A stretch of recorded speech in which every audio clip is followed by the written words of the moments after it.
Qual a sua mensagem favorita de Naruto? Os laços, a amizade, o esforço? Recentemente eu tava revendo uma das melhores e mais conhecidas lutas da obra, Maitogai vs Uchiha Madara. E a luta é simplesmente sensacional, é claro, tudo muito emocionante, bem feito. Além de deixar claro o quão forte o Gai realmente é. Mas foi aí que eu percebi que naquela luta tinha algo muito melhor que a luta em si. A mensagem que essa batalha carrega é simplesmente a melhor mensagem de Naruto, na minha opinião, é claro. Por isso, bora ver porque o Gai é um dos melhores personagens. E no fim, eu garanto que você vai se surpreender. O Gai, ao contrário do que pode parecer, é um ninja extremamente poderoso. A sua luta final contra o Madara não é o único momento de demonstração de poder do personagem, pelo contrário. Durante a visita de Itachi e Kizami a Konoha, Kakashi foi o primeiro a notar a presença da dupla. Ele rapidamente se comunica com a Kurenai e o Asuma para investigar, que obviamente não dá certo. Kizami é muito mais poderoso que o Asuma e a Kurenai literalmente tenta usar um genjutsu no Itachi. E morreu! Inacreditável isso. No fim das contas, o Kakashi também chega para ajudar os dois, salvando a pele deles no processo. O que mostra o quão poderoso o ninja copiador é. O único problema é que o Itachi e o Kizami são duas bestas ainda mais absurdas. E por isso até o Kakashi acaba preso no Tsukuyomi do Itachi, sendo mentalmente torturado por 3 dias até ficar completamente destruído. Isso tudo em questão de segundos. Agora, Asuma e Kurenai, que já não seriam tão úteis, não podem nem abrir os olhos, pra não cair no mesmo genjutsu que o Kakashi caiu. Era uma questão de tempo até eles serem completamente derrotados também. O Kakashi já tinha sido avisado pelo Jiraiya das intenções da Akatsuki. Ele sabia demais e por isso também seria levado por eles. E ninguém ali tinha a menor condição de impedir.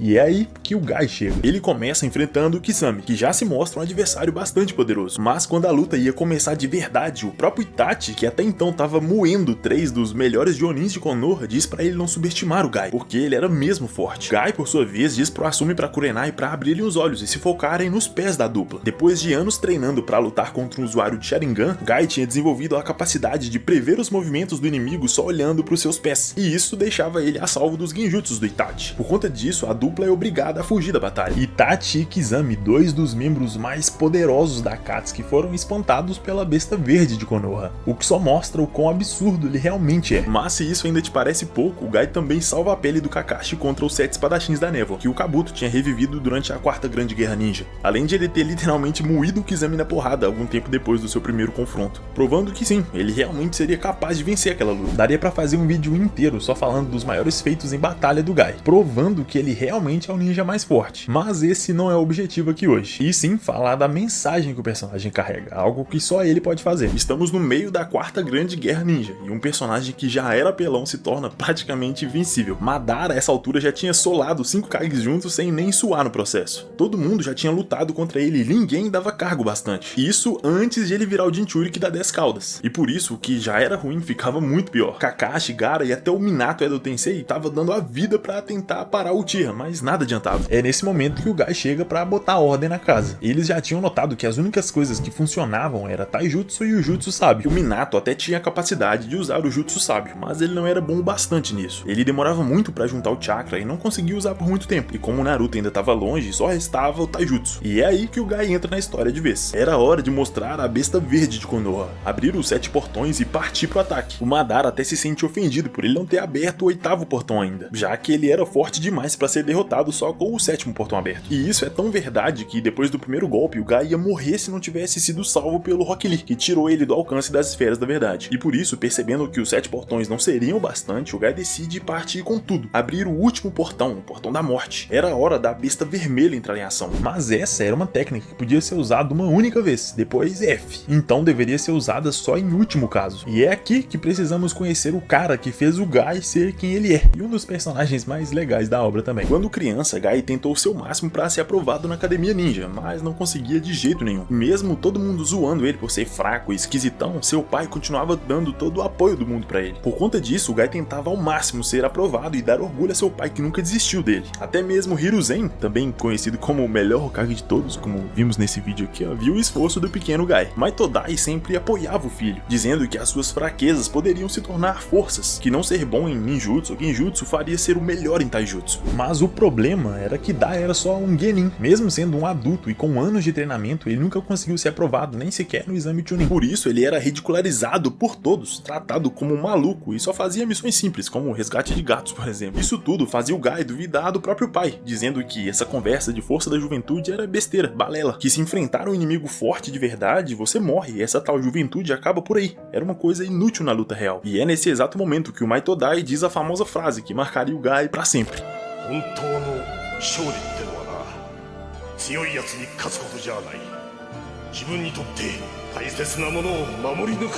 O que ainda não tinha tanto peso pra ele, mas logo teria. Nesse momento, o Hiruzen decide aprovar o Guy mesmo sendo péssimo em ninjutsu, a ponto do seu Kagebushin ser completamente inútil, o que era um contraste enorme com o Kakashi, que desde cedo já era um gênio absurdo. A rivalidade dos dois só aumentava, com o Guy vendo no Kakashi exatamente o oposto do que ele acreditava, alguém que nasceu com talento e que por isso não precisava se esforçar. E diante disso, ele se esforçou ainda mais, treinando até a exaustão. Mas no fundo, a verdade era que o Guy não acreditava que ele seria capaz de um dia alcançar o Kakashi, só mudando a sua crença quando Dai interviu mais uma vez, ensinando pra ele que a única pessoa que podia definir os seus limites era ele mesmo. O que o Guy não sabia era que Kakashi, assim como ele, também estava se esforçando muito no treinamento. Ele não era só talentoso, ele também se esforçava até o limite. Ou seja, ele tinha tudo que o Guy tinha e ainda mais. E isso intimidava o Guy, fazia ele duvidar das próprias capacidades. E mais uma vez, o seu pai o convence a não desistir, a enfrentar seu medo, desafiar Kakashi e evoluir ainda mais. E assim ele faz. Kakashi é muito melhor que o Guy em quase tudo, mas tinha uma coisa que o Guy se mostrava páreo pra ele: taijutsu. E assim a rivalidade deles começava de verdade, na prática. Um detalhe muito legal do personagem é que sempre que alguém da vila ficava olhando estranho pra ele, falando mal ou até zoando, ele só mandava um beleza e agradecia pelo apoio. Uma coisa que o Guy no começo se envergonhava, mas depois começou a fazer igualzinho.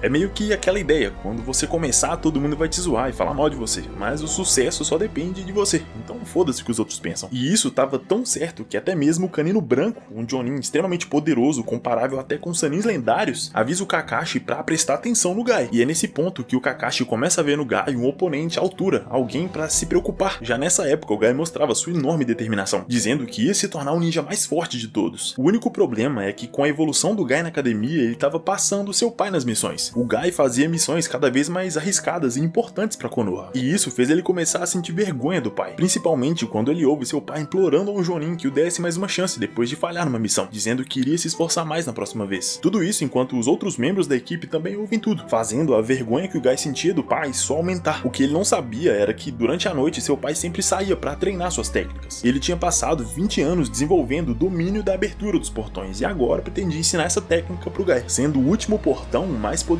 de todos, um que ele só deveria usar para salvar as pessoas que ele amava, algo que ele mostrou na prática quando o Guy e o seu time foram cercados pelos 7 espadachins da névoa. Eles não tinham a menor condição de vencer ou sequer fugir, já que o grupo, além de maior, era extremamente forte e habilidoso. É então que o Maitodai chega e decide que esse é o momento de mostrar o significado de realmente ser forte, proteger algo precioso bastante pelo qual você daria sua própria vida. Foi esse ensinamento e sacrifício que inspirou o Guy a fazer o mesmo quando a sua vez chegou, liberar um poder dezenas de vezes mais forte do que os dos 5 Kages juntos. Seus socos eram tão poderosos que até a pressão do ar que causavam era o suficiente para causar dano no inimigo. E ele ainda tinha a ajuda de alguns dos ninjas mais poderosos e inteligentes de todos. Minato bola um plano perfeito para proteger o Guy e garantir o acerto, com o Rock Lee jogando a kunai do Minato na frente do Guy para que ele pudesse ser protegido pelo corpo do Minato usando o Hiraishin. Em seguida, o Gaara levaria o Kakashi perto bastante do Madara para ele poder usar o seu Kamui, e assim abrir um buraco na sua proteção, garantindo que nada ficaria no caminho do Guy. Uma sincronia perfeita. Até o Madara reconhece que ele foi o primeiro depois do Hashirama a deixar ele tão animado assim. Mesmo assim, o dano não tinha sido suficiente. Tudo que restava era o Guy noturno, um ataque final que drenaria toda a sua energia e destruiria completamente o seu corpo. O chakra reunido para esse ataque é tão absurdo que faz o Madara reconhecer o Guy como o ninja mais forte, aquele com o melhor taijutsu de todos. O seu golpe final é tão poderoso que chega a distorcer o espaço ao redor, e com ele o Guy simplesmente arranca metade do corpo do Madara fora, deixando ele muito perto de morrer. Claro que o Gai mesmo ia morrer se o Naruto não tivesse impedido, mas o grande ponto é o que o Minato diz pro Lee durante a luta. O Lee, vendo o Gai lutar, se sente fraco e impotente, já que só consegue abrir até o 6º portão. E ouvindo isso, o Minato diz que aquilo é o suficiente, justamente porque ele é uma das folhas frescas pelas quais o Gai está arriscando a vida para proteger, exatamente como seu pai fez por ele. Toda a ideia de poder da juventude e esforço era, acima de tudo, sobre isso, sobre proteger o que realmente é importante. É sobre sustentar a vida dos outros com a sua própria. E pra mim, esse é o melhor tema de Naruto. Todos os personagens lutam para proteger as pessoas que amam e a Vila da Folha, por acreditarem que ela representa a esperança de um futuro para as próximas gerações. O Gai é provavelmente o sensei que melhor passou os seus ideais para um discípulo, talvez junto com o Asuma também. Além do Lee ser literalmente o Gai, só que mais novo, mas com muito mais vantagens e suporte, é claro. O Gai foi literalmente a razão pro Lee ter sido aceito na academia mesmo sem conseguir usar Genjutsu ou Ninjutsu, já que foi o Gai quem inaugurou essa possibilidade pelo seu próprio esforço.